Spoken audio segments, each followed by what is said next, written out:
Crime in the city of Grand Rapids is on the rise. Over the weekend, 9 people were shot in 5 separate incidents alone. That crime is taking a toll on local businesses. One woman who was near one of those shootings says that terrifying moment has her questioning if she'll ever return to downtown. When I finally, left the building, it's just I remember seeing on the in the street a red hat and just so much blood. Like, I can't do it. I don't want to go out no more. It really had me a strong feeling of just like, I don't want to go out no more. It just had me speechless. Now, the Grand Rapids Chamber of Commerce is calling on the mayor, city commissioners, and the police to come up with a plan to combat the rising violence. 13 on your side's Joshua Vincent is live in downtown Grand Rapids with what they're asking for and how police are responding. Josh, good morning.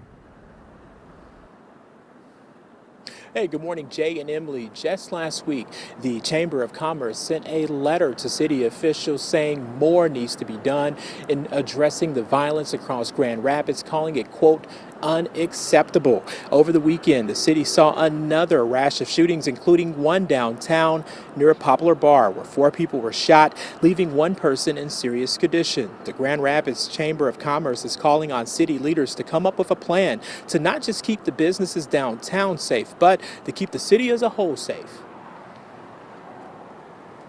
A lot of times there isn't a binary choice, right? And with safety, I don't want it to be a binary choice between people thinking we've got to have all the police be downtown, we have all the police be in the neighborhoods, but what we do need to have is a public safety presence in a way that promotes the outcomes we're trying to get to. And that's true with a lot of these things. When we're looking at policy decisions, is if it was an easy as a binary choice of saying this is right and this is wrong, we'd all be done. We wouldn't have these challenges.